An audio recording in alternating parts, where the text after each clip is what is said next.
son dos pasos esenciales para construir un futuro mejor.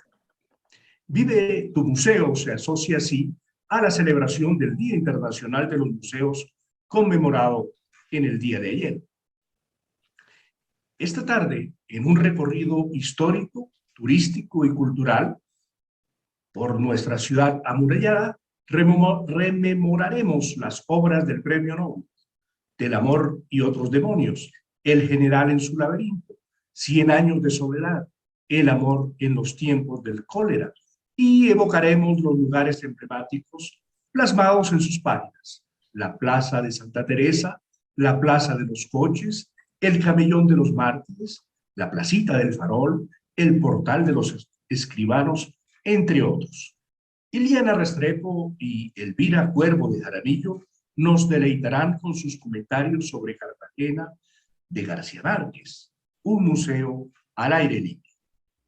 Iliana es una reconocida gestora cultural de la ciudad, diplomada en gestión cultural por la Universidad de Cartagena, profesional en estudios literarios de la Universidad Autónoma de Bucaramanga, magíster en e-learning y redes sociales de la Universidad Internacional de La Rioja y máster en escritura creativa, diploma que le otorgó recientemente la Universidad de Salamanca. Trabajó durante más de 10 años en el sector del turismo. Posteriormente, se desempeñó como gerente del Colegio del Cuerpo y fue directora de la Escuela de Verano. Justamente en esta escuela, Iliana logró estimular la ruta cartagenera de García Márquez, que luego se enlazaría con las rutas del realismo mágico macondiano en Barranquilla, Aracataca, región, como decíamos en la primera parte de esta charla, que Iliana tiene un conocimiento de primera mano. También ciudades como Riohacha y Sucre, entre otras. Bienvenida, Iliana. Muchísimas gracias. Qué presentación tan impresionante. Gestora de nuestro programa Vive tu Museo, nos acompaña también Elvira Cuervo de Jaramillo. Elvira Cuervo ha sido diputada, representante de la Cámara, ministra de la Cultura en el 2006, directora del Museo Nacional y embajadora de Colombia ante las Naciones Unidas.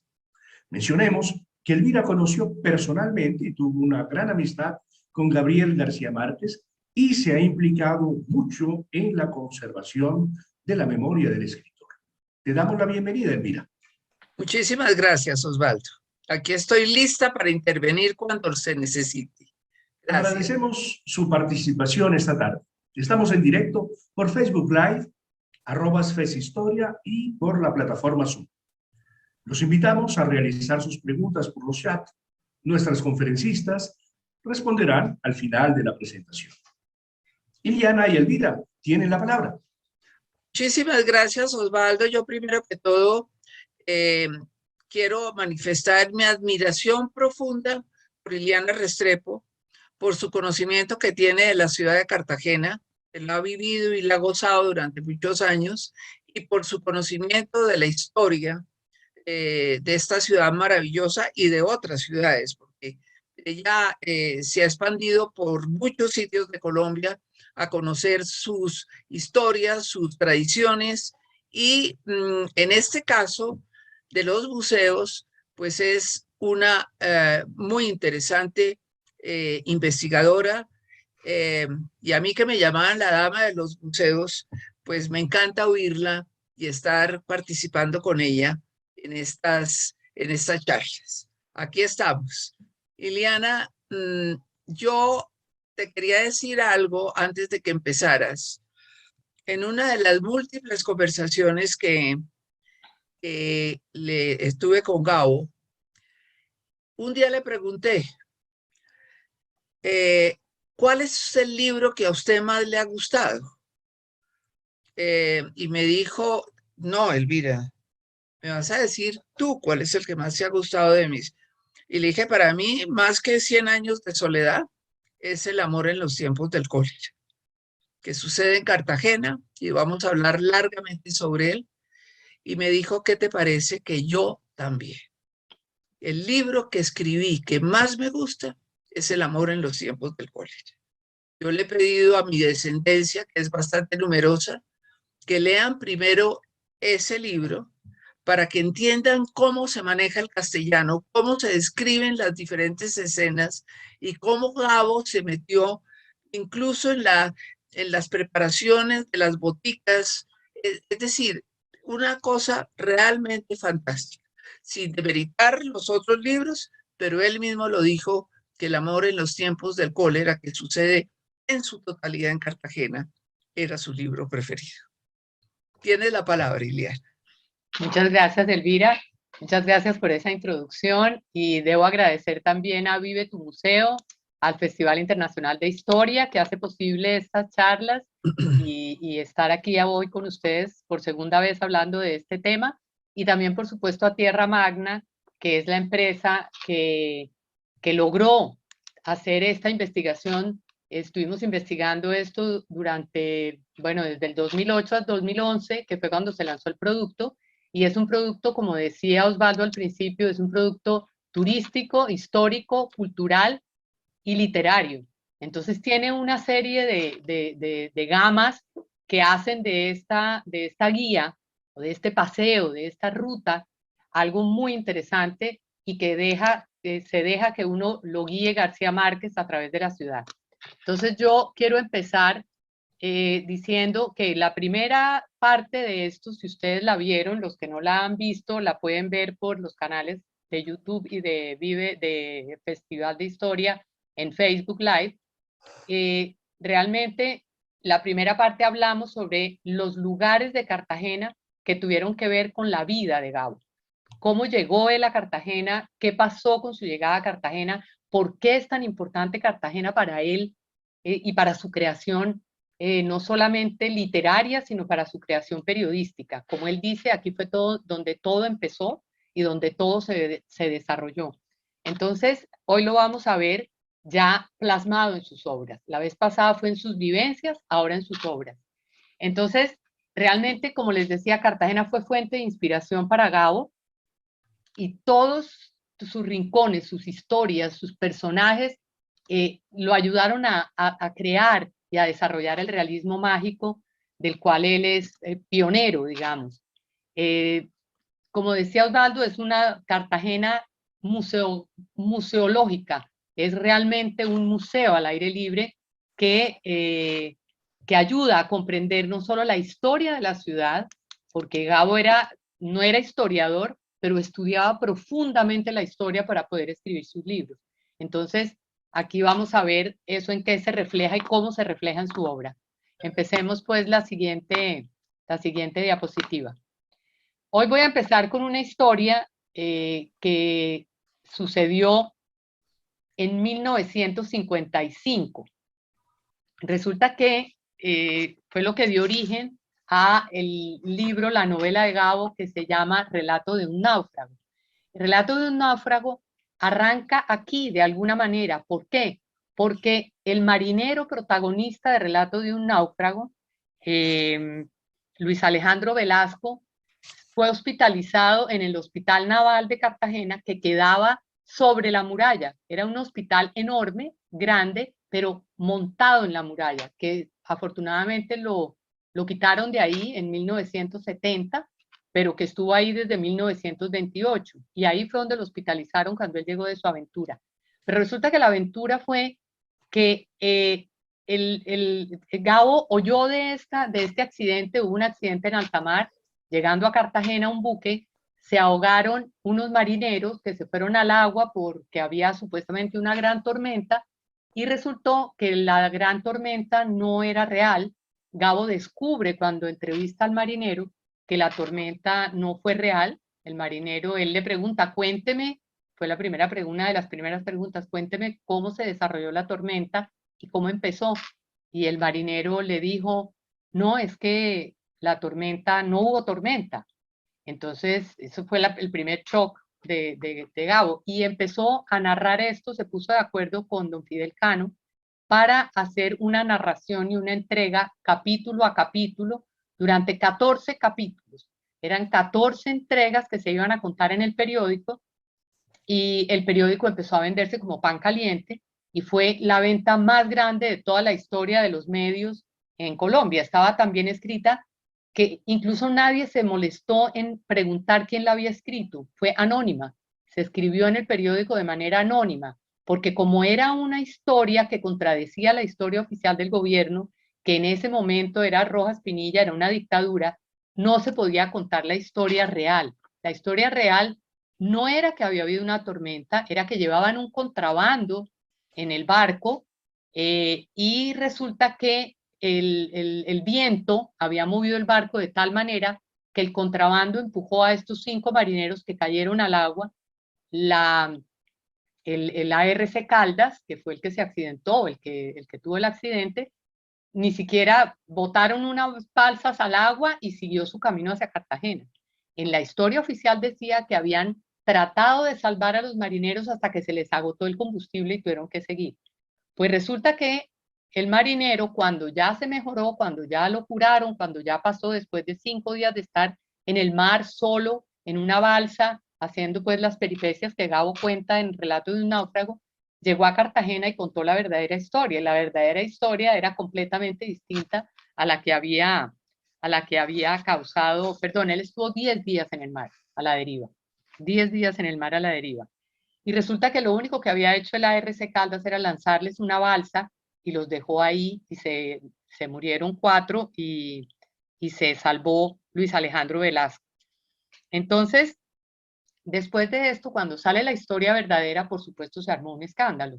Y fue un escándalo tan grande que empezó un hostigamiento del gobierno a los periodistas del Espectador, que no sabían realmente a cuál, porque se había escrito de manera anónima, pero llegó un momento en que ya se filtró la información y a Gabo le tocó salir en su primer exilio, autoexilio, porque ese no fue, pues, fue un autoexilio, se fue para Europa y allá fue donde estuvo varios años. Pero sin importar cuál de las 2 versiones del suceso fuera la verdadera, lo importante de todo fue que se descubrió la pluma de un gran escritor.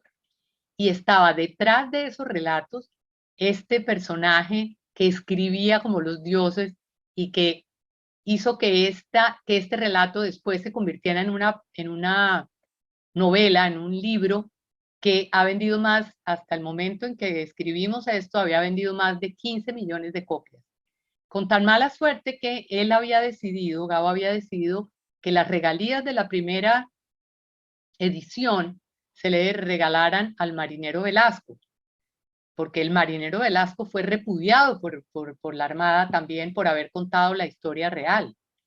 Y entonces, pero al marinero Velasco se le abrieron las agallas y después trató de sacar no solamente las regalías de la primera edición, sino las regalías de todas las ediciones que se hicieran de ese libro, porque aducía que la historia era suya. Entonces hubo un juicio, Gabo lo ganó y se quedó sin, como decimos en Cartagena, sin chicha ni limona, ni la primera edición ni ninguna otra. Entonces Gabo ganó el juicio, por supuesto, y Relato de un náufrago es una de sus novelas más vendidas. Esa es la historia en este lugar que se desata aquí. O sea, no es que haya pasado aquí, pero se desata aquí porque aquí fue donde el marinero se recuperó. Liliana, dime. ¿se sabe el final del poner? ¿El final del marinero? Sí, ¿se sabe algo? No, del señor Velasco. No, hasta donde yo supe, el señor Velasco perdió el juicio y, como te digo, quedó sin las regalías ni de la primera edición ni de la siguiente. Porque, Sí. pues, no había por qué dárselas. Claro. Pero no tengo idea de que haya sido del marinero después, Elvira. Sería una buena investigación. Si alguien sabe, que nos lo comunique. Maravilloso sería, sí, tienes razón. Muy bien. Digamos. Aquí es la Plaza de los Coches, que se llamaba en esa época, en la época de El amor y otros demonios, que es otra de las novelas de Gabo que sucede, esta sí, en Cartagena en la época colonial. Se llamaba el Portal de los Mercaderes, que hoy en día es el Portal de los Dulces, y es la Plaza de los Coches. Entonces, aquí en esta plaza, si uno se para mirando la puerta del reloj, uno ve la puerta del reloj a la salida, sale uno a lo que hoy se llama Plaza de la Paz, pero al fondo quedaba el mercado público. Y en el mercado público pasaban miles de cosas, ahí era el bullicio, ese era la venta, ahí se vendían esclavos, ahí se pasaba absolutamente todo. Entonces, ahí en Del amor y otros demonios, que fue publicada en 1992, comienza la tragedia de la protagonista precisamente en este lugar, en la Plaza de los Coches. Y vamos a leer lo que dice Gabo en esa primera página, que es muy corto, pero no toda la primera página, un fragmento. Un perro cenizo, con un lucero en la frente, irrumpió en los vericuetos del mercado el primer domingo de diciembre, revolcó las mesas de fritangas, desbarató tenderetes de indios y toldos de lotería, y de paso mordió a 4 personas que se atravesaron en el camino. 3 eran esclavos negros. La otra fue Sierva María de Todos los Ángeles, hija del marqués de Casalduero, que había ido con una sirvienta mulata a comprar una ristra de cascabeles para la fiesta de sus 12 años. Tenían instrucciones de no pasar del portal de los mercaderes, pero la criada se aventuró hasta el puente levadizo del arrabal de Getsemaní, atraída por la bulla del puerto negrero, donde estaban rematando un cargamento de esclavos de Guinea. El portal de los mercaderes, en la época colonial, como les decía, eran las arcadas que vemos al fondo, que hoy son el portal de los Dulces, y que están frente a la Torre del Reloj. Cuando uno sale de la Torre del Reloj, allí había antes un puente levadizo. Por eso los cartageneros todavía a veces le decimos la boca del puente. Se conoce, vamos, ¿dónde nos encontramos? En la boca del puente. Y era por eso.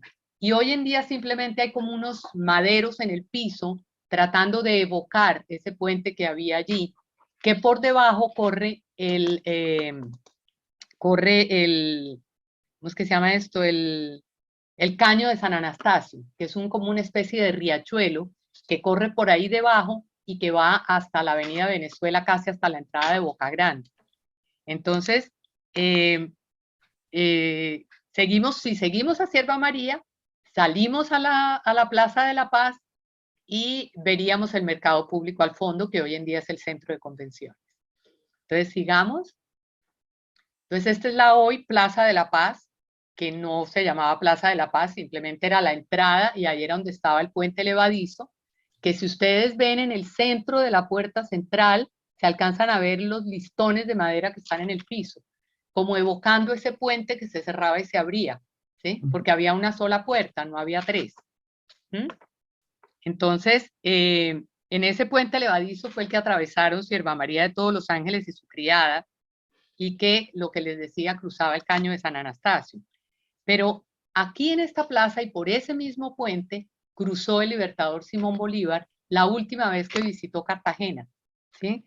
Y tenía 48 años y ya estaba en el ocaso de la vida, ya estaba para morirse, iba de camino para Santa Marta. Fue cuando vino a temperar, digamos, aquí un tiempo, aquí en Turbaco, y entró a Cartagena y la encontró realmente devastada, sobre todo por las luchas de la independencia. Y Gabo lo cuenta en El General en su laberinto. Miremos un fragmento. Aquel y este no parecían ser 2 recuerdos de una misma vida, pues la muy noble y heroica ciudad de Cartagena, varias veces capital del virreinato y 1000 veces cantada como una de las más bellas del mundo, no era entonces ni la sombra de lo que fue. Había padecido 9 sitios militares, por tierra y por mar, y había sido saqueada varias veces por corsarios y generales. Sin embargo, nada la había arruinado como las luchas de la independencia.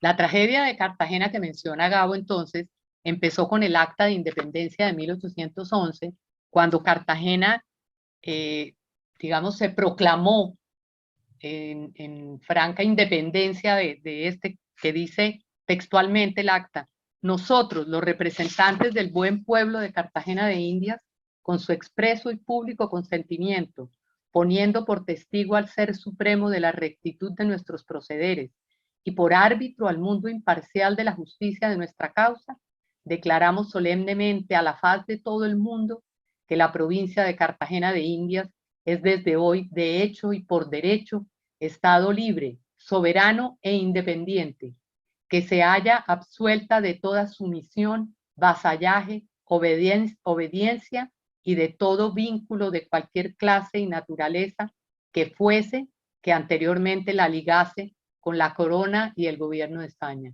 Realmente fue el primer grito de independencia donde no se decía viva la independencia, viva el rey, porque eran como dos cosas simultáneas. Aquí se dijo, no más, no vamos a seguir sumisos a la corona española, y fue un grito de independencia total. Después, yo ahí quisiera intervenir un poquito, pero más sobre la historia, Iliana. Es que evidentemente Cartagena fue de las primeras ciudades que declaró la independencia, pero fue muy difícil porque hubo enfrentamientos graves entre Bolívar y mucha gente de Cartagena que produjeron, y después, unos años después, la llegada del pacificador Morillo, que la mantuvo, pues los que han estudiado la historia lo saben muy bien. La Cartagena estuvo sitiada por Morillo durante más de 2 meses, sin alimentos. Según cuenta la historia, tuvieron que comer suelas de zapatos y animales y todo. Cartagena, la heroica, es por el sitio que tuvo por Morillo. Exactamente. Entonces vamos a seguir a la siguiente estación. Este es el Camellón de los Mártires. Voy a leer, los que son buenos lectores lo van a reconocer de inmediato. Muchos años después, frente al pelotón de fusilamiento, el coronel Aureliano Buendía había de recordar aquella tarde remota en que su padre lo llevó a conocer el hielo. Son las primeras líneas de 100 años de soledad, la más aplaudida novela de Gabo, la que se ha vendido más, la que ha hecho más bulla, la que ha sido traducida a miles de idiomas, a muchísimos idiomas. Pero también es muy importante este lugar porque también aquí estuvieron frente al pelotón de fusilamiento los mártires de la ciudad cuando las gestas de independencia. Entonces este es un lugar emblemático para evocar ese primer párrafo de la emblemática novela 100 años de soledad. Y esta es una de las tantas historias que Gabo conoció aquí en este camellón también, porque aquí se sentaba la gente a contar cuentos y a contar historias de la independencia, y a contar historias de la colonia que se habían venido divulgando de generación en generación. Entonces aquí él oyó la historia de un coronel que se llamaba el coronel José Manuel Buendía, que vivía en Turbaco, y que un día en una gran manifestación en el año de 1947, una gran manifestación de Jorge Eliezer Gaitán en este camellón, llegó montado en una mula y con una bandera roja y un gran mostacho, dando arengas y vivas a Jorge Eliezer Gaitán.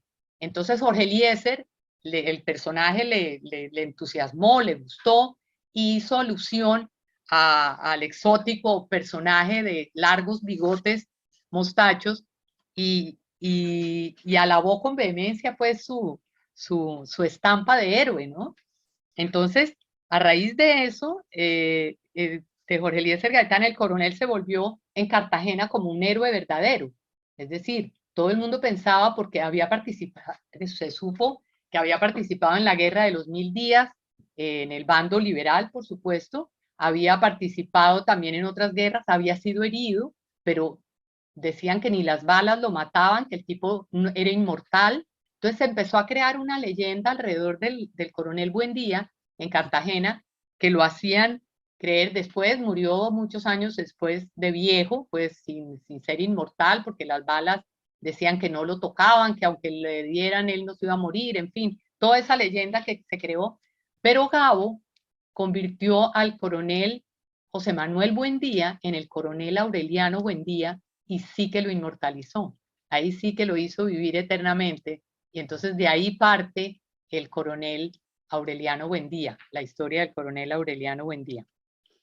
Ahora miremos Muy bien, muy bien. Dime, Elvira.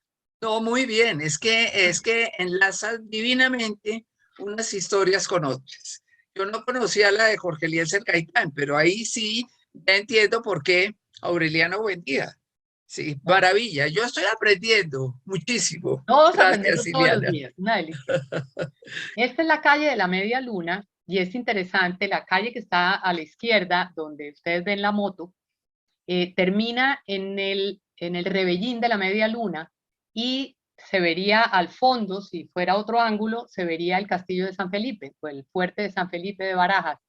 Y era la única entrada por tierra que había a Cartagena en esa época, en la época de Bolívar. Y por ahí fue que entró Bolívar desde Turbaco a Cartagena la última vez que vino a Cartagena, porque como les decía, era la única manera de entrar por tierra. Todas las demás entradas a la ciudad eran por mar. Entonces, Gabo lo cuenta en El General en su laberinto, cuando el general entró a la ciudad por el puente fortificado de la Media Luna y en compañía de su amigo, el general venezolano Mariano Montilla, que en ese momento era la máxima autoridad de la ciudad. Pero fíjense lo curioso, se encontró la historia de un perro con rabia que había mordido a unos negros en el mercado y que también había mordido a una blanca y que eso pasaba, que había pasado, lo mismo que había pasado en Del Amor y Otros Demonios, es decir, que había pasado, no, que pasaría después en Del Amor y Otros Demonios. Son todas estas evocaciones que Gabo las coge al vuelo y las vuelve ficción y las mete en sus obras. Y también hay otra cosa, que es que en el mismo pabellón de los mártires se menciona esto del perro rabioso y todo, y esto es todo lo que se llama en literatura la intertextualidad. Los libros se cruzan y se cruzan de maneras mágicas, se podría decir, o a veces intencionales por los autores y a veces los lectores no nos damos cuenta de esas interacciones que hay entre las obras, incluso entre autores, no solamente en un mismo autor. Y entonces dice Gabo en El General en su laberinto, cuando entraron por la puerta de la Media Luna, un ventarrón de gallinazos espantados se levantó del mercado al aire libre. Aún quedaban rastros de pánico por un perro con mal de rabia que había mordido en la mañana a varias personas de diversas edades, entre ellas a una blanca de Castilla que andaba merodeando por donde no debía. Ahí en El General en su laberinto, él está contando lo que había contado en El Amor y Otros Demonios. Es muy interesante eso. Y nos preguntamos, pero ¿qué tenía que ver el perro con rabia? ¿Tendría algo que ver un perro con rabia con la historia de Gabo? ¿O un perro rabioso le evocaba a él algún momento de rabia? Y yo no sé si se acuerdan los que vieron la presentación pasada, en el Camellón de los Mártires, él se enfrentó a su padre y le dijo, voy a escribir, no voy a estudiar más, no voy a estudiar más derecho, voy a escribir, me voy a dedicar a la literatura, y su padre lo sentenció y le dijo, comerás papel. Después de ese momento, él no estaba muy contento, él quedó con rabia. Entonces puede ser que en el Camellón y en toda esta zona él evocaba como esos momentos de fastidio, de rabia contra su padre, y también hubo un incidente en ese año, en 1949, cuando Gabo ya se iba para Barranquilla, que le llegó, él había mandado la hojarasca a Buenos Aires, a la editorial Losada, y resulta que en el concepto que le mandó el presidente, que era el reconocido crítico literario Guillermo de la Torre, un crítico literario español, le recomendaba a Gabo que buscara otra profesión, porque él no serviría para escritor. Gabo en ese momento estaba molesto, estaba rabioso, había peleado con su papá le había vaticinado lo peor y le había llegado en ese momento este concepto sobre la hojarasca donde le decían, mire, dedíquese a otra cosa, usted no sirve para escribir. Él muy desilusionado se había ido a Barranquilla, empezó a trabajar en el Heraldo y después consiguió un puesto de vendedor de enciclopedias y de libros de medicina. Y empezó a recorrer los pueblos de la costa, empezó a ir a Valledupar, empezó a ir a Ciénaga, empezó a ir a Codazzi, a todos los pueblos de la zona bananera y de toda esa región, y ahí conoció a Rafael Escalona, y ahí conoció a muchos juglares, y ahí conoció a mucha gente, y empezó a tener como una, ¿cómo diríamos? Como una cascada musical que ayudó también a su cascada literaria, porque él realmente compuso 100 años de soledad y muchos dicen que es un largo vallenato. Otros dicen que El amor en los tiempos del cólera es un largo bolero. Entonces, ahí él compone todas estas cosas durante todo ese tiempo que estuvo recorriendo la región. Seguimos.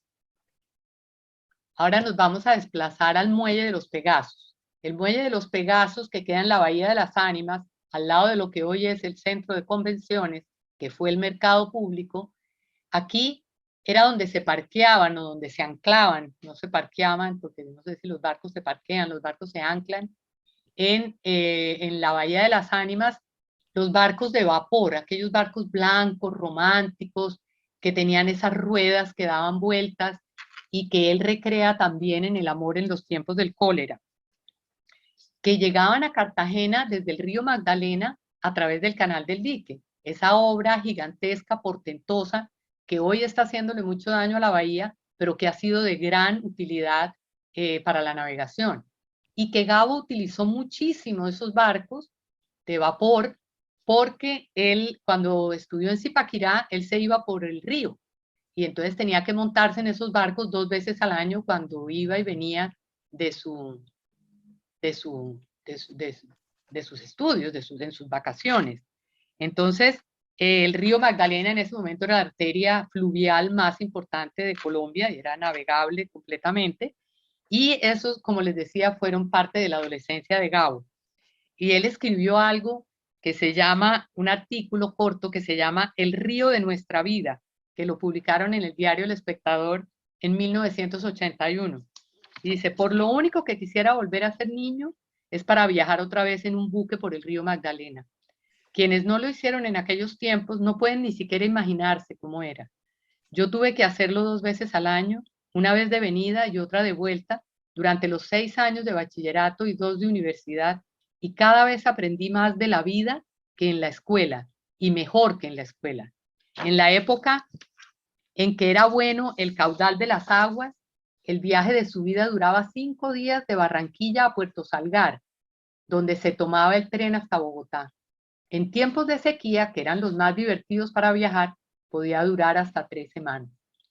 Y ese mismo muelle, en ese mismo muelle, Gabo tuvo ante sus ojos el último buque del río que llegó a Cartagena, que se estaban perdiendo una guerra comercial sin cuartel por las carreteras, por los ferrocarriles. Ya nadie quería viajar por río, eso era muy demorado, entonces había otro tipo de transportes. Pero el último palacio flotante de esto se llamaba el David Arango.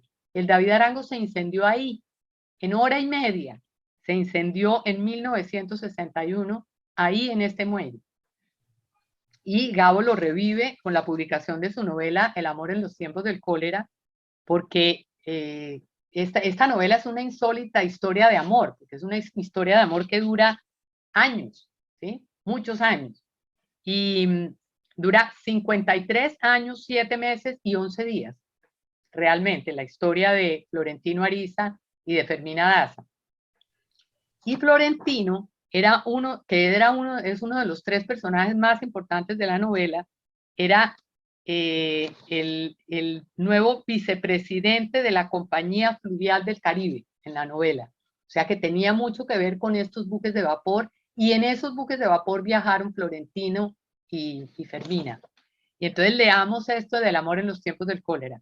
Florentino Ariza estaba ocupándose de sus invitados en el salón principal del buque, todavía oloroso a pintura reciente y alquitrán derretido, cuando una salva de aplausos estalló en los muelles y la banda atacó una marcha triunfal. Tuvo que reprimir el estremecimiento ya casi tan antiguo como él mismo cuando vio a la hermosa mujer de sus sueños, del brazo del esposo, espléndida en su madurez, desfilando como una reina de otro tiempo por entre la guardia de honor en uniforme de parada bajo una tormenta de serpentinas y pétalos naturales que le arrojaron desde las ventanas. Ambos respondían con la mano a las ovaciones, pero ella era tan deslumbrante que parecía ser la única en medio de la muchedumbre, vestida toda de un dorado imperial, desde las zapatillas de tacones altos altos y las colas de zorros en el cuello hasta el sombrero de campana. Florentino Ariza los esperó en el puente junto con las autoridades provinciales, en medio del estruendo de la música y los cohetes y los 3 bramidos densos del buque que dejaron el muelle empapado de vapor. Este es lo que él cuenta de lo que fue Florentino Ariza cuando inauguraron uno de los buques y él vio en la comitiva que estaba esperando ahí, estaba su amada. Quisiera hacerte, primero que todo, mostrar a la gente la primera edición del Amor en los tiempos del cólera de 1985. Veo en la tuya que tienes una edición mucho más reciente, mucho más moderna, con un cuadro que me parece que se sabrá de quién es esta imagen. Habrá que ver, ese no es mío, este es de Luis Fernando. Yo tengo el mismo que tienes tú. Sí, yo tengo 2 ejemplares de estos leídos por mí en Santa Marta en 1985, en el mismo año que salió El amor en los tiempos del cólera. Sí, y a mí me tocó también viajar en los barcos del río Magdalena, pero que llegaban a Barranquilla, no a Cartagena. Y era un viaje maravilloso. Bajando, maravilloso. Subiendo, un poco más complicado, mucho más largo, pero maravilloso. Ahí conoce uno el Banco, Magangué, todas esas ciudades maravillosas que rodean el río Magdalena.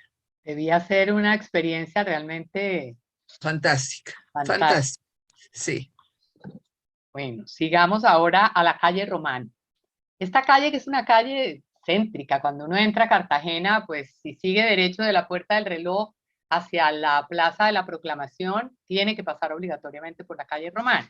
Aquí en la calle, pensemos que se movilizaba en su carruaje negro el doctor Juvenal Urbino, que era el esposo de Fermina Daza, y se detenía frente a la Botica Román. La Botica Román quedaba aquí, que era el sitio de encuentro de todos los médicos y de todos los boticarios y de todo, también de intelectuales que venían a conversar sobre los nuevos descubrimientos científicos y sobre las nuevas, digamos, las nuevas cosas que pasaban en el mundo. Y entonces se vestían en esa época de levita y cubilete todos los días y venían a las reuniones de intelectuales porque era un sitio de encuentro de la élite ilustrada de Cartagena de ese momento. Manuel Román, el dueño de la Botica Román, fue un farmacéutico español que llegó en 1834 a Cartagena y se dedicó a fabricar jarabes, emplastos, balsámicos y muchos medicamentos con muchas de las hierbas locales. Él usaba la ipecacuana, la zarzaparrilla, el curare, y muchas plantas americanas que eran novedosas, que no se conocían en España. Y la novedad era que el medio de atención médica y el suministro de medicamentos era algo que estaba pues dedicado, digamos, o que los privilegiados ricos eran los que tenían acceso. Sin embargo, el boticario, el médico, el boticario Román, era una persona que tenía, repartía todas sus medicinas dentro de la gente más vulnerable de la ciudad y todo el mundo tenía acceso a ellas. Entonces, era muy importante, sobre todo para enfermedades como el cólera, porque la epidemia del cólera a la que se refiere Gabo en El amor en los tiempos del cólera azotó a Cartagena entre 1848 y 1849. Y fíjense lo curioso, Gabo vivió en Cartagena de 1948 a 1949, es decir, un siglo después y con una duración exactamente igual que el cólera. Gabo vivió un año de 1948 a 1949 y el cólera de 1848 a 1849. Y dejó más de 3.000 muertos en Cartagena. Y llegó procedente de las goletas de todo el mar Caribe, decían que había empezado en la India la epidemia, pero se regó por todo el mundo. Hasta los fiordos de Noruega tuvieron cólera en ese momento. Y en los Estados Unidos se murieron 150.000 personas del cólera en esa epidemia. Incluso se llevó a un expresidente, que era el expresidente James K. Polk, murió de cólera en esa epidemia. Y Juvenal Urbino, el protagonista de la novela, se convirtió en un experto cuando estudiaba medicina en París, según dice Gabo en su libro, y porque su padre murió de cólera. Entonces se volvió experto en el cólera y descubrieron que el cólera tenía mucho que ver con el agua, con la potabilidad del agua. Entonces, en 1854 se descubrió esa relación entre el agua y el cólera. Y después el italiano Filippo Pacini, en el año 1900 apenas, logró crear la primera vacuna contra la enfermedad. Miremos un fragmento del Amor en los tiempos del cólera sobre el cólera. El cólera se le convirtió en una obsesión a Florentino Ariza. No sabía de él mucho más de lo aprendido de rutina en algún curso magistral y le había parecido inverosímil que solo 30 años antes hubiera causado en Francia, inclusive en París, más de 140.000 muertos. Pero después de la muerte de su padre, aprendió todo cuanto se podía aprender sobre las diversas formas del cólera, casi como una penitencia para apaciguar su memoria, y fue alumno del epidemiólogo más destacado de su tiempo y creador de los cordones sanitarios, el profesor Adrien Proust, padre del gran novelista. De modo que cuando volvió a su tierra y sintió desde el mar la pestilencia del mercado y vio las ratas de los albañales y los niños revolcándose desnudos en los charcos de las calles, no solo comprendió que la desgracia hubiera ocurrido, sino que tuvo la certeza de que iba a repetirse en cualquier momento. Ese es un fragmento del Amor en los tiempos del cólera. Ahora pasemos a la siguiente estación, que es la Plaza de la Proclamación. Antes de que pases, quisiera resaltar del libro de El amor en los tiempos de cólera, la investigación profunda que hizo Gabo sobre las hierbas, sobre todos estos elementos naturales que los boticarios mezclaban. A mí me sorprendió todo el conocimiento y la investigación que hizo Gabo sobre estos temas. Él era un gran investigador, inclusive de todo lo que era histórico también, porque él, incluso Yolanda Pupo de Mogollón, gran amiga que tú conoces tanto también, me contaba que cuando él estaba escribiendo El amor en los tiempos del cólera, la llamaba a preguntarle, por ejemplo, Yolanda, ¿cuándo se empezó a usar papel higiénico en rollos en Cartagena? Averíguame. Cosas así del diario vivir de la gente, porque eso lo tenía él, digamos, para encajarlo en las historias que podía contar en sus novelas. Él investigaba, pero minuciosamente. Gracias. En la Plaza de la Proclamación, aquí se filmó la película El amor en los tiempos del cólera, la película inglesa que dirigió Mike Newell y que protagonizó Javier Bardem, Giovanna Mezzogiorno y Benjamin Bratt. Una película que pasó un poco sin pena ni gloria, no le gustó a mucha gente, a otra le gustó, en fin, a mí no me gustó, pero eso es cuestión de gustos. Creo que no se recreó como debía ser, pero esa es mi opinión personal. Y aquí fue donde se filmó la parte de lo que es la diosa coronada, el episodio este de la diosa coronada del amor en los tiempos del cólera. Y no fue aquí donde sucedió, porque la descripción que hace Gabo en la novela no coincide con este sitio, pero por cuestiones de conveniencia fílmica era un sitio mucho más bonito y más fácil de acceder, en fin, lo hicieron acá. El portal donde sucedió ese hecho se llama el Portal de los Escribanos, se llamaba el Portal de los Escribanos, que queda más adelante, en otra diapositiva, más adelante en otra estación lo vamos a ver, y era realmente otro sitio. Pero con la imagen fílmica podemos ver distintas cosas, porque aquí es que lo que decías tú de la investigación es muy importante, porque él, por ejemplo, ¿quién era Fermina Daza? ¿Cuál era la ubicación de Fermina Daza dentro de la sociedad cartagenera en esa época? ¿En qué gama social se encontraba Fermina Daza? Fermina Daza estaba en una categoría social que en Cartagena durante la segunda mitad del siglo XIX estaba formada por gente que venía de la región, que venía de los pueblos. ¿sí? Que tenían dinero, que querían progresar, pero que no se sentían, digamos, no creían que tenían la alcurnia que tenían los que vivían como grandes, digamos, ricos, adinerados en Cartagena, y traían de todas maneras resabios de provincia, pero tenían dinero, ¿sí? Tenían dinero y ganas de progresar. Entonces, tenían actividades además un tanto exóticas. El papá de Fermina Daza, por ejemplo, era, eh, era, era propietario de recua de mulas, tenía recuas de mulas. Entonces, él, eso era lo que alquilaba y de eso se hizo a un dinero importante y se pudo venir a vivir a Cartagena y de aquí siguió viviendo de lo mismo. Entonces, Gabo cuenta la historia de este hombre, Lorenzo Daza, que tenía sobre todo aspiraciones de que su hija subiera de rango en la sociedad.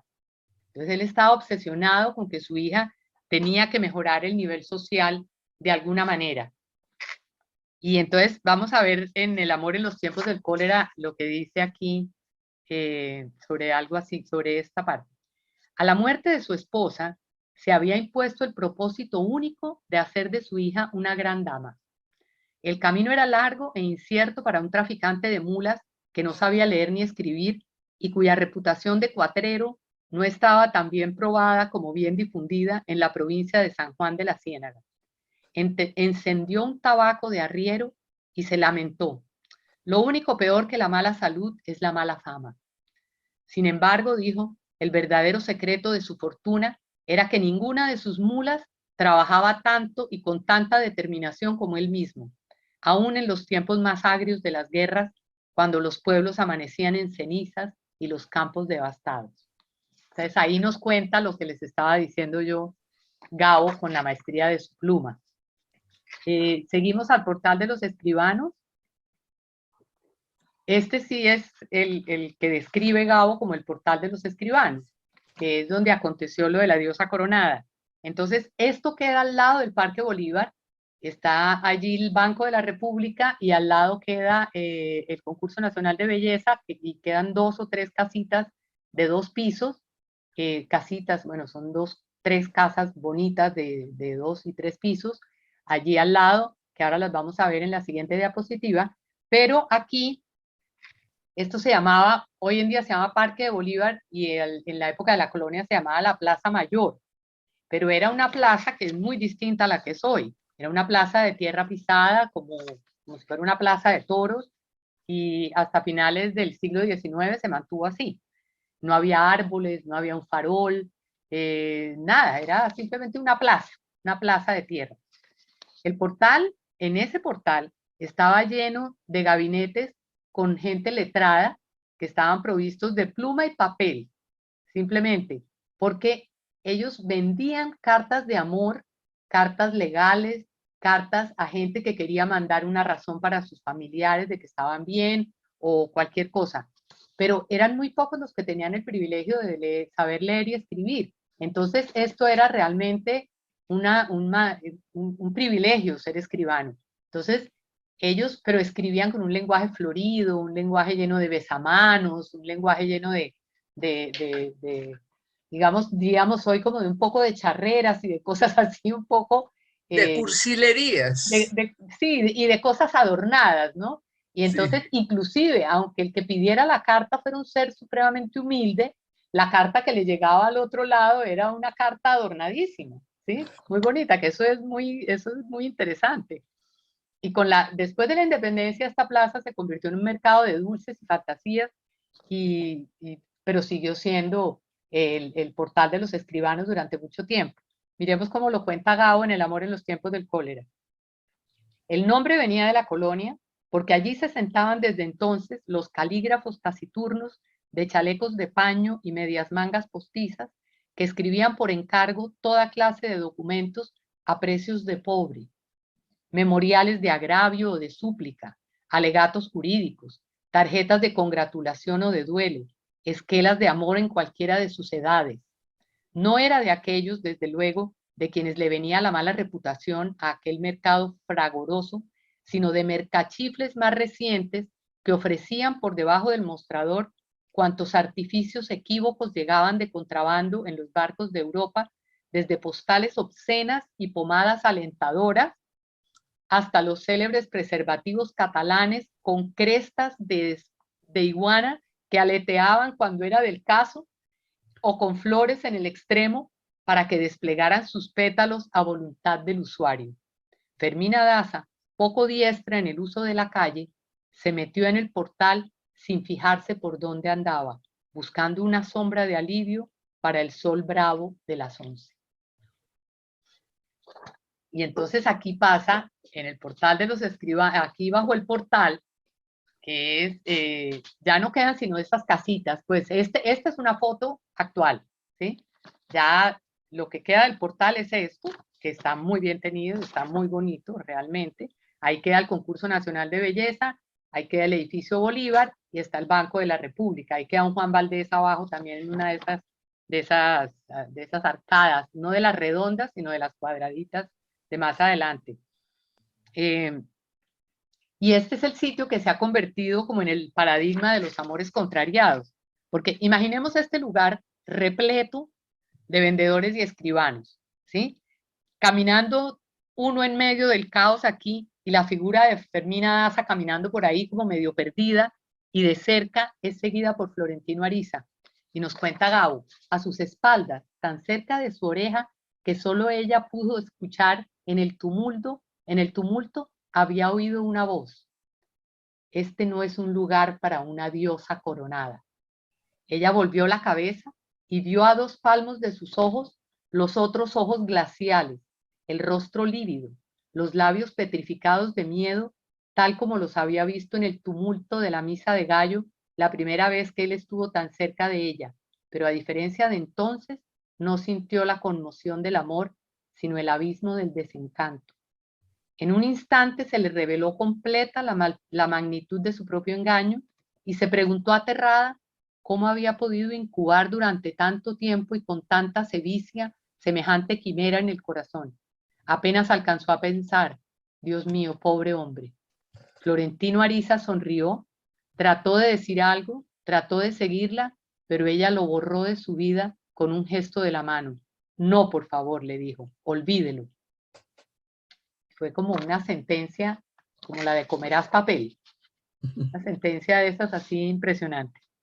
Después vamos al atrio de la Catedral Santa Catalina de Alejandría. Ahí estamos en el atrio de la Catedral, uno de los escenarios centrales de la historia también del amor en los tiempos del cólera. Es la iglesia donde Florentino Ariza le entrega furtivamente una carta a Fermina Daza. La primera carta de amor que le entregó durante la misa de Navidad. Ahí también se casó Fermina con Juvenal, no con Florentino. Y ahí también se realizaron las honras fúnebres y el entierro de Juvenal Urbino, que fue multitudinario. Este es el lugar más emblemático también de muchos de los pasajes del amor en los tiempos del cólera. Y dice Gabo, el día en que Florentino Ariza vio a Fermina Daza en el atrio de la catedral, encinta de 6 meses y con pleno dominio de su nueva condición de mujer de mundo, tomó la determinación feroz de ganar nombre y fortuna para merecerla. Ni siquiera se puso a pensar en el inconveniente de que fuese casada, porque al mismo tiempo decidió, como si dependiera de él, que el doctor Juvenal Urbino tenía que morir. No sabía ni cuándo ni cómo, pero se lo planteó como un acontecimiento ineluctable que estaba dispuesto a esperar sin prisas ni arrebatos, así fuera hasta el fin de los siglos. Estas sentencias de Gabo que son, ¿no?, impresionantes. Y aquí en esta calle, en esta misma calle de los Santos de Piedra, que se llama así porque hay unos santos metidos como en unos nichos ahí en la fachada de la catedral, Gabo también devela la historia, una de las partes de la historia secreta de Cartagena, porque Cartagena en la época colonial era una ciudad plagada de crueldades y desventuras. Era una ciudad que era puerto de frontera entre la cultura europea y la cultura criolla. Era el universo, aquí era como la puerta de entrada al universo desconocido del Nuevo Mundo. Era una ciudad de tránsito, de aventureros, de transeúntes, de toda condición social. Y era un puerto esclavista, asaltado por piratas, había un bastión militar del imperio español en su lucha centenaria, y estaba la ciudad oscura que describe Gabo en El amor y otros demonios. Es otra ciudad distinta a la que describe en El amor en los tiempos del cólera, que ya es una ciudad del siglo XIX, siglo XX, donde ya la ciudad había cogido otro auge, pero la ciudad que describe, la ciudad colonial que describe en Del amor y otros demonios, es brutal. Y hace como un puente realmente, un salto hacia atrás, Gabo, cuando describe a Cartagena en la época colonial. Es, además, como decías tú, Elvira, es de un gran conocimiento, o sea, con una investigación realmente profunda sobre la época, sobre cuáles eran los motivos, por qué la oscuridad, por qué esa superchería, por qué la Inquisición tomó a Cartagena como sitio de juicio y sitio de tener una sede. Eso la hacía muy distinta a muchas de otras ciudades del Caribe, porque aquí pasaban cosas que había una persecución intolerable a los portugueses, a los apóstatas, en fin, a los que no eran de la religión católica, a las brujas.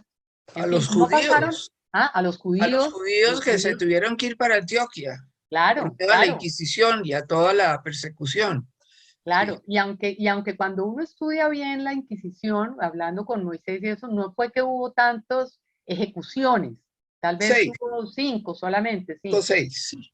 Exacto, pero sí hubo torturas y sí hubo acoso y sí hubo una cosa terrible de persecución y de intolerancia, ¿no?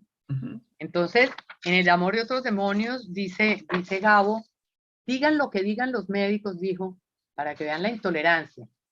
La rabia en los humanos suele ser una de tantas artimañas del enemigo, porque claro, a Eva María de todos los ángeles, cuando la mordió el perro con mal de rabia, decían que si a ella le daba rabia, era el diablo que se había metido, entonces había que exorcizarla.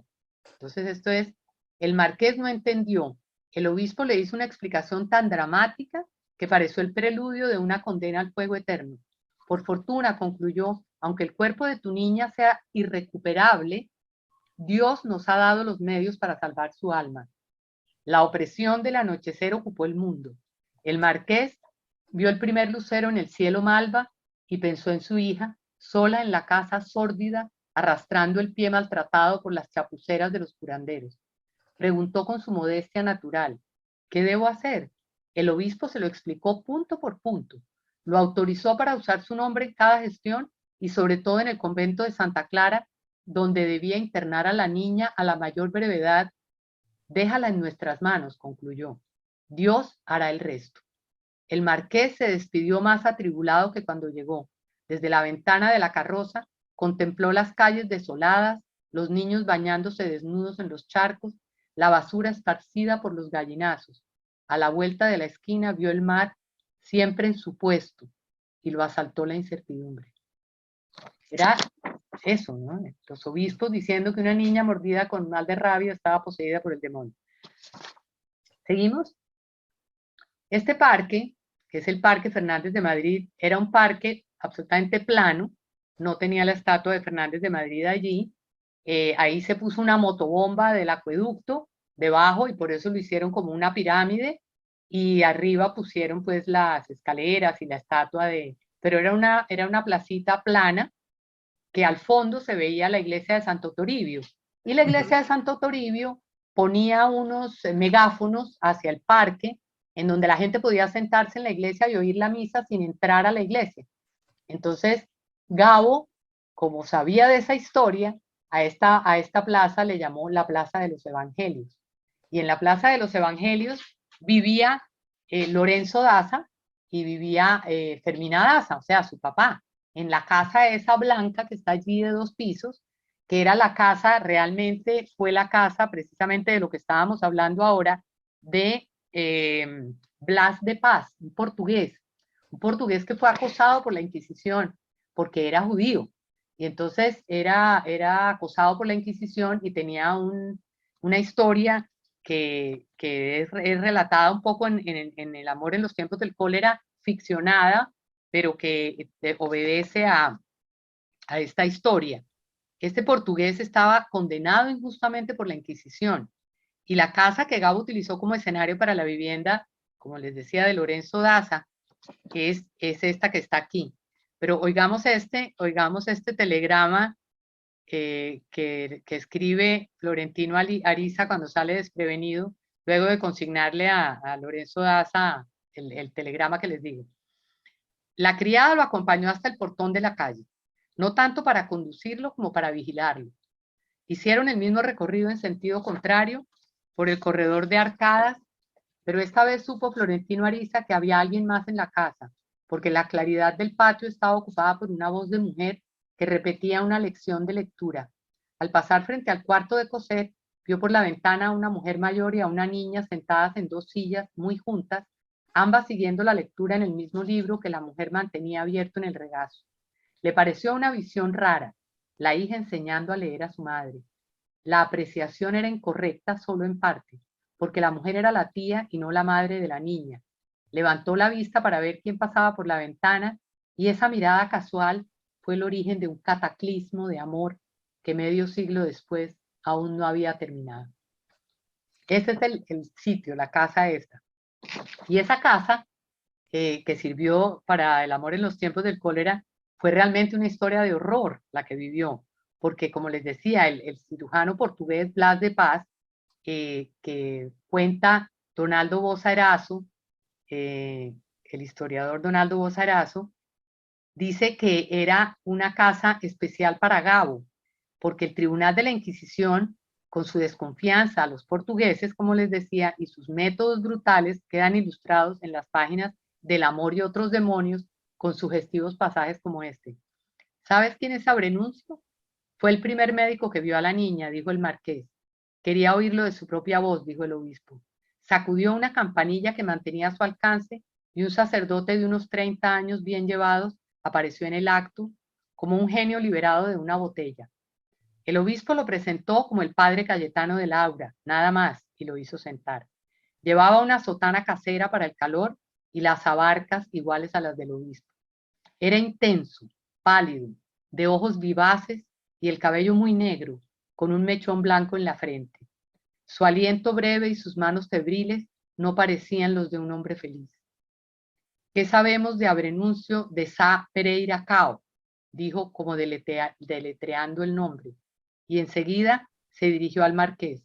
¿Ha reparado, señor marqués, en que el último apellido significa perro de lengua de portugués? Perro en lengua de portugués. En estricta verdad, continuó de Laura, no se sabe si aquel era su verdadero nombre. De acuerdo con los expedientes del Santo Oficio, era un judío portugués expulsado de la península.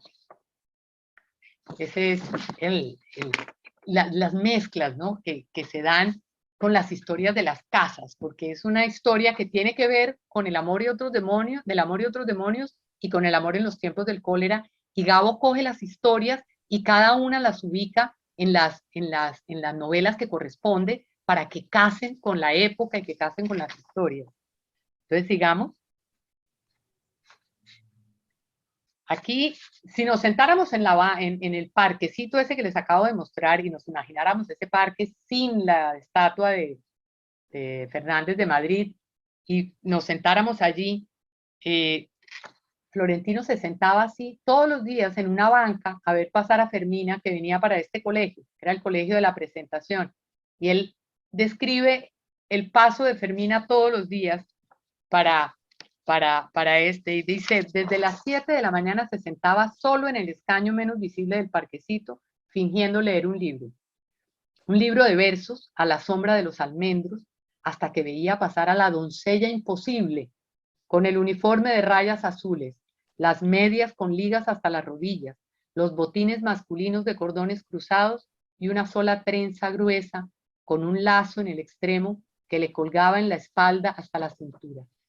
Caminaba con una altivez natural, la cabeza erguida, la vista inmóvil, el paso rápido, la nariz afilada, con la cartera de los libros apretada con los brazos en cruz contra el pecho y con un modo de andar de venada que la hacía parecer inmune a la gravedad.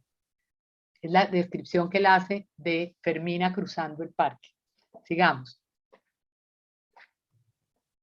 Esta placita, que es la placita de San Diego, o Plaza de San Diego, es muy curiosa porque tiene dos conventos enfrentados, ¿sí? Tenía dos iglesias al mismo tiempo en la misma plaza. Entonces es la neogótica, esa que vemos allí, que hoy funciona en la Universidad de Bellas Artes, y enfrente, del lado donde estamos nosotros, está el convento de Santa Clara, que también tenía su capilla y tenía su iglesia.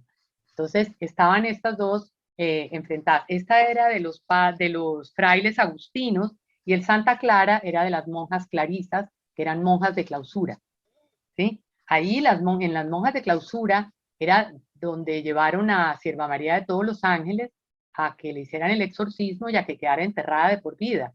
Y allí, en la época de la colonia, los padres, cuando sus hijas se metían con hombres que a ellos no les parecían porque estaba casado, porque ella estaba comprometida, porque no era de la misma clase social, etcétera, etcétera, las encerraban en vida y las encerraban hasta la muerte en el convento de Santa Clara.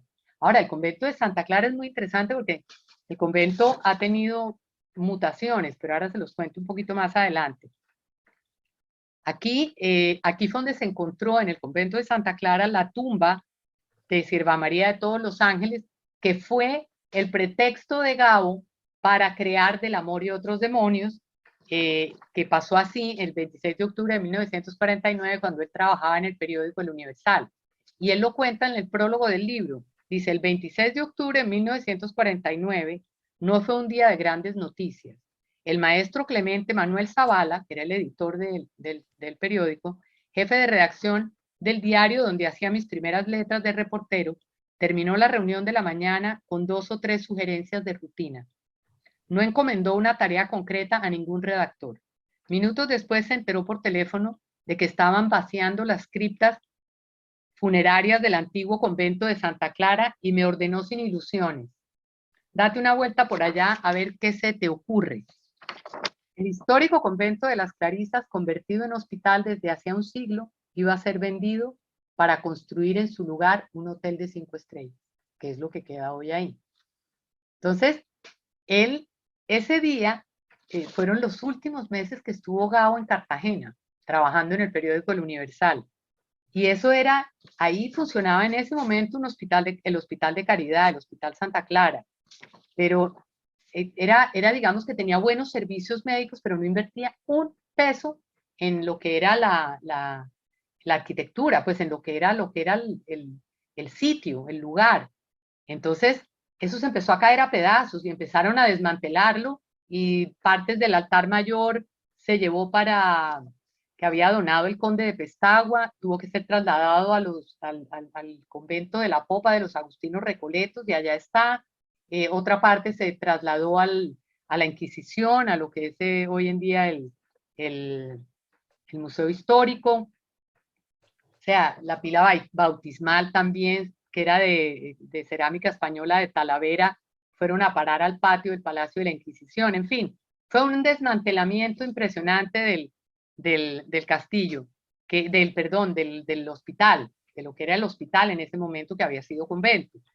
En realidad, Gabo usa el prólogo de esa novela como una metáfora de lo que es el proceso que ha sufrido ese convento, y lo condensa en pocas líneas en Del amor y otros demonios, porque era muy distinta la vida aquí en Cartagena que en otras ciudades del Caribe por la mirada siniestra de la Inquisición realmente.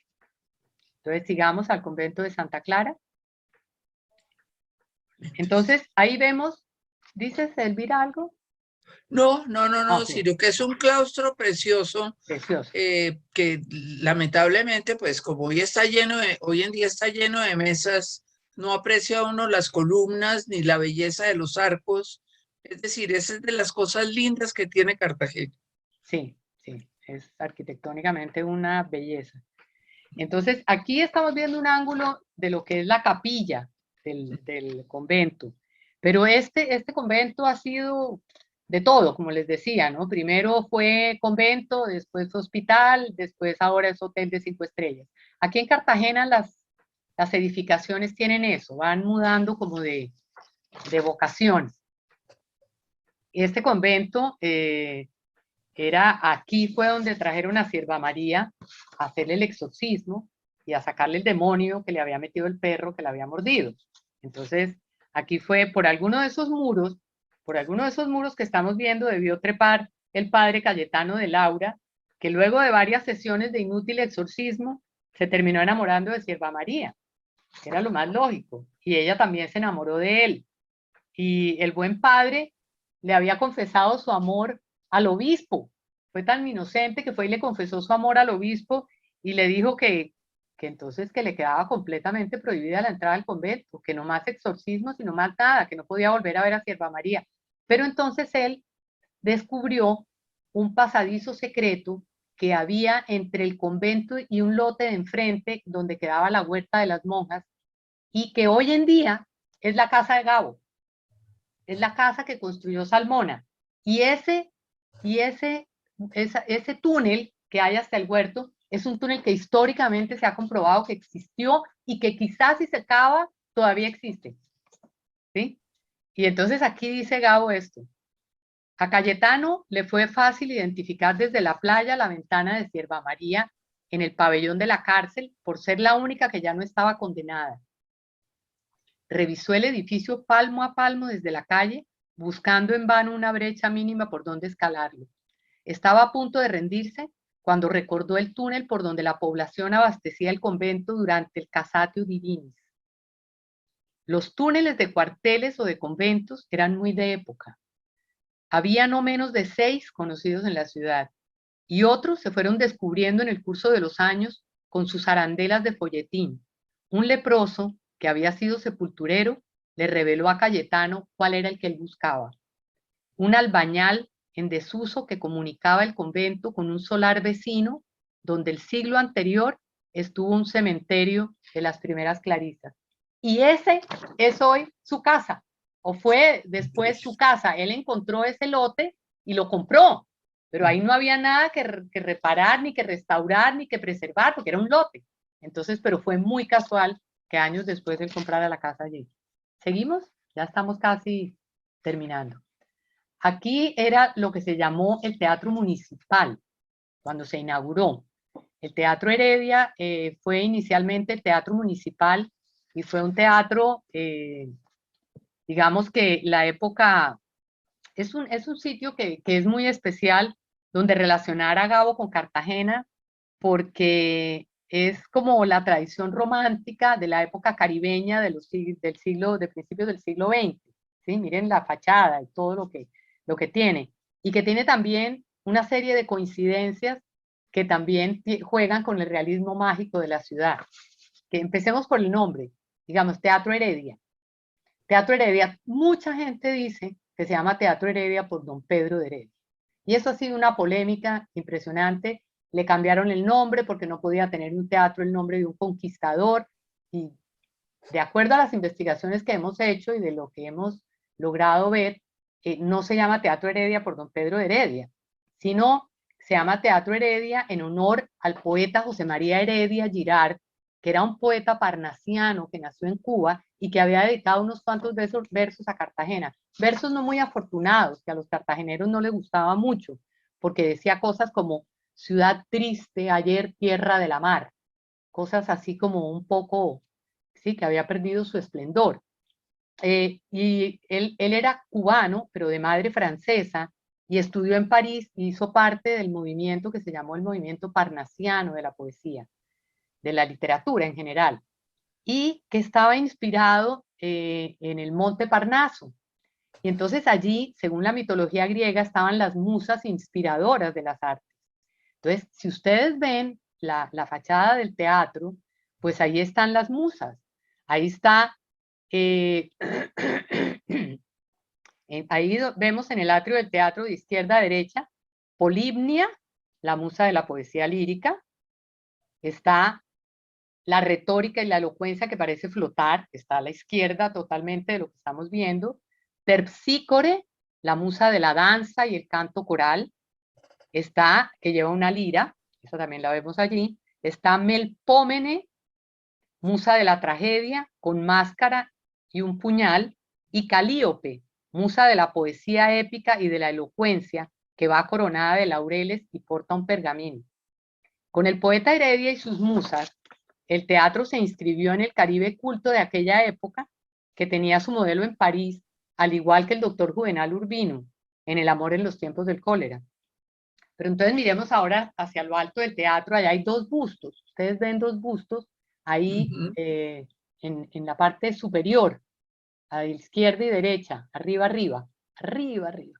Ahí hay dos bustos, uno es de Zorrilla, ¿sí? De José Zorrilla y Moral, y el otro es el del compositor italiano Giuseppe Verdi. Entonces, José Zorrilla es uno de los mayores exponentes del romanticismo español, ¿sí?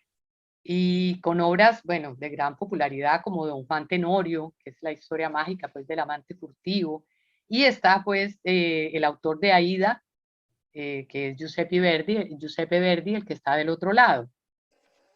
Y después este teatro, entonces, a raíz de esta polémica de Heredia y todo esto, había que ponerle un nombre de alguien que tuviera que ver con las artes, y se le cambió el nombre por Adolfo Mejía, quien merece mucho el haberle dado el nombre al teatro, pero merecía más que tuviera un teatro propio, que tuviera un lugar propio para la música.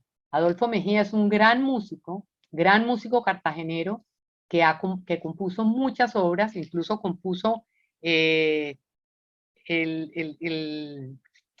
un himno, no es un himno, pero se le ha llamado el himno romántico de la ciudad, que es el bolero Cartagena, ¿sí? Que es compuesto por Adolfo Mejía. Adolfo Mejía era un gran compositor y gran músico, que trabajó mucho tiempo en la Escuela de Bellas Artes como profesor, también fue músico de cámara y músico, en fin.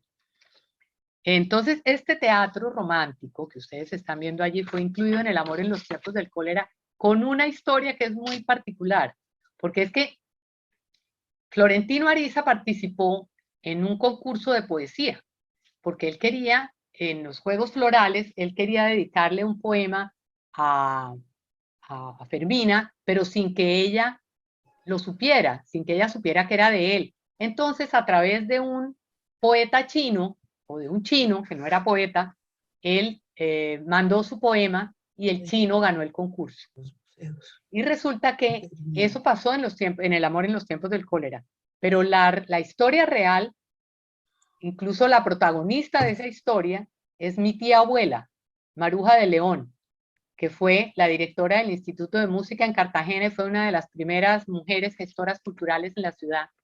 Y ella era la primera reina de los estudiantes. En esa época no había reinados de belleza, sino que era reinado de los estudiantes, la reina de los estudiantes. La elegían más por cultura, por inteligencia o por otras cosas.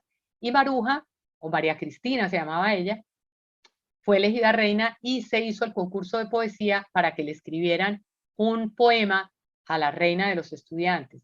Pues se hizo el concurso y ganó un libanés. Y bueno, todo el mundo sorprendido porque nadie conocía al libanés, pero el libanés ganó el concurso. 20 años después se supo que el poema con el que había participado el libanés era un poema del Tuerto López. Él mismo lo confesó, que le había dado el poema al libanés para ver qué pasaba en el concurso.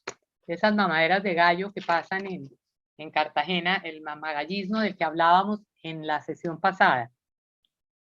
Entonces aquí dice Gabo, era un soneto de la más pura estirpe parnasiana, perfecto, atravesado por una brisa de inspiración que delataba la complicidad de una mano maestra. La única explicación posible era que algún poeta de los grandes hubiera concebido aquella broma para burlarse de los juegos florales y que el chino se había prestado a ella con la determinación de guardar el secreto hasta la muerte. El Diario del Comercio, nuestro periódico tradicional, trató de remendar la honra civil con un ensayo erudito y más bien indigesto sobre la antigüedad y la influencia cultural de los chinos en el Caribe y su derecho merecido a participar en los Juegos Florales. Esa es la parte de la ficción de Gabo que es maravillosa, que recrea el evento de una manera distinta, pero increíble. Bueno, terminamos ahora, vamos ya terminando la penúltima estación. Esta es la casa del Marqués de Valdehoyos. La casa del Marqués de Valdehoyos, que es la casa del Marqués de Casalduero, tanto en el amor en los tiempos del cólera como en el amor del amor y otros demonios, era realmente un noble que recibió su título de manos del rey Fernando VI en 1750. La historia no dice si el marqués construyó la casa cuando llegó o si la encontró ya construida y la compró. Eso no lo sabemos. Más o menos eso pasó a mediados del siglo XVIII. Parece que la encontró así, porque no tenía visos del arte barroco que se usaba en el momento.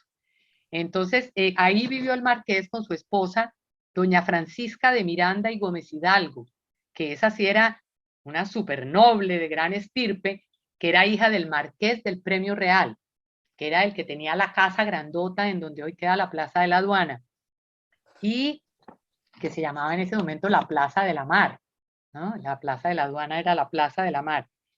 Y lo que hizo célebre al marqués de Valdehoyos es, pues, entre nosotros, es una descarnada reseña que hace Gabo en Del amor y otros demonios, cuando comienza a definir los rasgos personales del marqués de Casalduero, que vendría a ser el hijo del primer marqués que hizo famosa esta casa. Miremos lo que dice Gabo. Nunca se supo cómo había llegado el marqués a semejante estado de desidia, ni por qué mantuvo un matrimonio tan mal avenido cuando tenía la vida resuelta para una viudez apacible.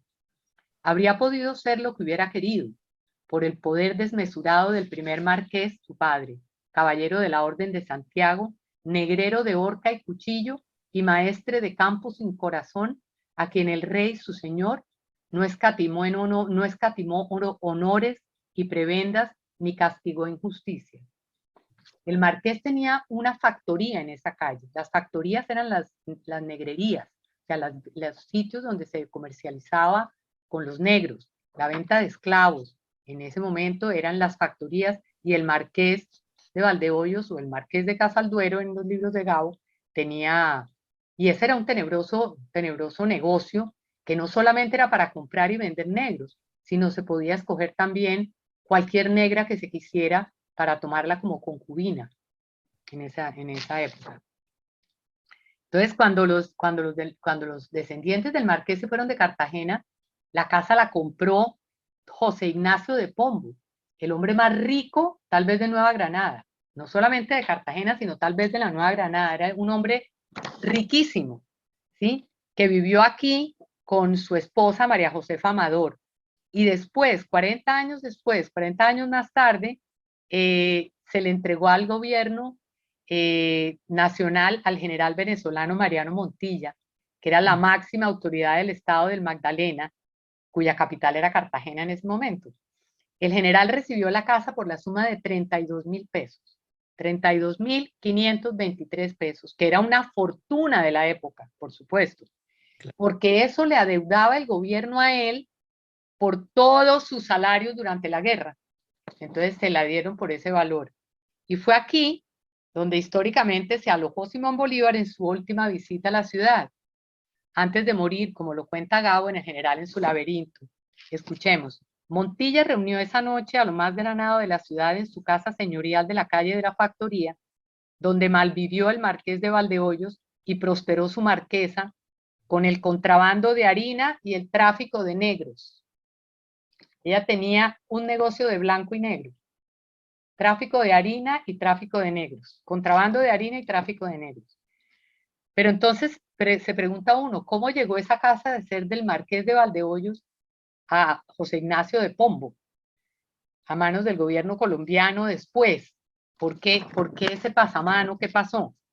Entonces, eso no se sabe muy bien, pero Gabo nos da una luz al respecto en un pasaje del amor en los tiempos del cólera, con un toque también de sarcasmo, al mejor estilo de lo que estábamos hablando del viejo mamagallismo cartagenero. Escuchemos. El noble palacio del marqués de Casalduero, de cuya existencia y blasones no se encontró nunca una noticia cierta, fue vendido primero a la tesorería municipal por un precio adecuado y más tarde revendido por una fortuna al gobierno central, cuando un investigador holandés estuvo haciendo excavaciones para probar que allí estaba la tumba verdadera de Cristóbal Colón.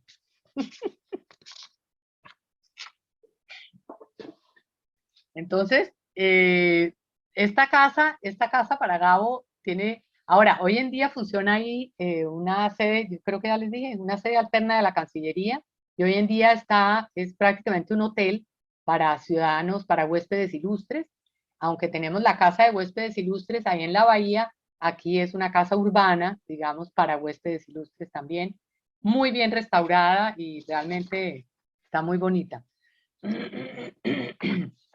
Ahora aquí en esta esquina, que fue donde empezó todo la primera vez, la vez pasada, que fue donde el diablo torció la torre de Santo Domingo, que ustedes están viendo ahí la torre torcida, vamos a terminar tal vez pensando en que Cartagena es más que la ciudad dentro de la muralla. Cartagena, después de que la gente empezó a salir de las murallas, que ya no querían esas casonas, que ya empezaron a ver la ciudad de otra manera, entonces ya empezó a pensar que había que salir de la ciudad amurallada, que había que conquistar, por decirlo de una manera, otros espacios en la ciudad. Y en este punto, entonces demos un salto imaginario a esa otra faceta de la ciudad, que fue primero el pie de la popa, donde se reunían intelectuales y empezaron a vivir intelectuales, personas artistas, personas de otras ocupaciones, de otros intereses. Y después, para Gabo también fue importante porque su familia vivió primero en el pie de la popa y después en Manga. Entonces, cuando se vinieron de La Mojana, cuando se vinieron de Sucre, ya a radicarse aquí, que fue cuando él le dijo, comerás papel, porque le había dicho que tenía que ayudar con la manutención de la casa y Gabo le dijo que se iba a dedicar a escribir.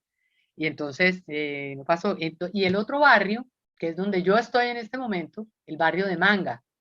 El barrio de Manga, donde había unas casonas impresionantes, unas casonas preciosas, señoriales, llenas de luz, de patios, y ya estamos totalmente ya terminando, Osvaldo, para despedirnos y decirles que Manga es una parte de la ciudad que se está perdiendo, porque están destruyendo las casas para crear edificios, construir edificios o conjuntos residenciales, porque son casas con unos patios gigantescos.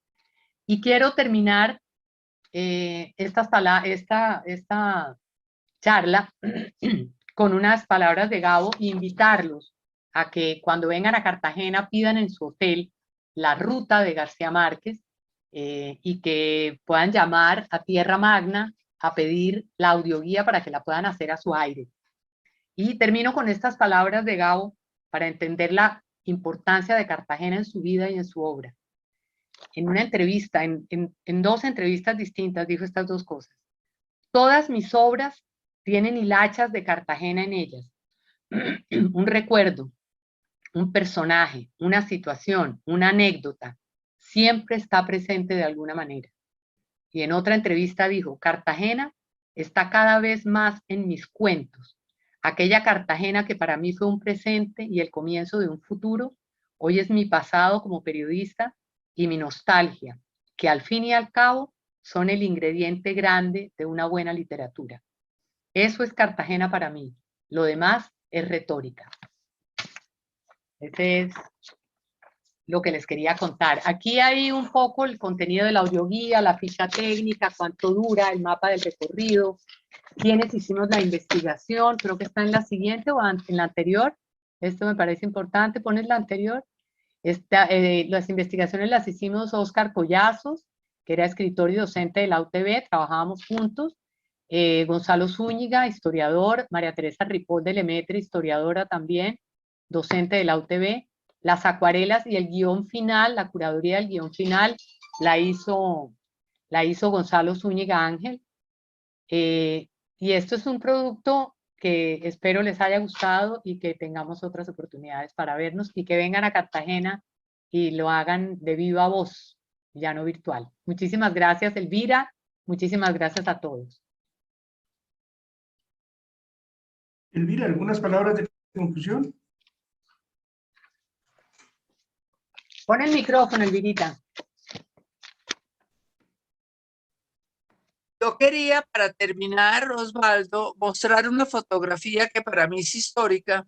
Tengo dos, pero esta fue tomada en México y quiero mostrarla porque en algún momento tendré que contar esta anécdota que es absolutamente maravillosa. Aquí la voy a mostrar. ¿Será que sí se ve? Súbela más, súbela, súbela. Sí, sí Ahí, se ve. ahí está. Sí, estás tú, está Gabo y está Y quién está más. mi marido. Ah, tu esposo, claro. De mi marido. Esta es una foto tomada en México, que en algún momento va a contar esa anécdota que fue brutal. O la voy a contar rápidamente. Gabo me pidió una cita a mí. Yo estaba en México y le dije, lo espero en el apartamento de mi hijo, pero como México es tan grande, tan sumamente complicado, se perdió. Gabo se perdió y tuvo que rescatarlo una patrulla de la policía que lo llevó hasta la casa. Obviamente llegó como a una hora más tarde de lo que había dicho. Esa visita se prolongó tal vez hasta las 11 de la noche.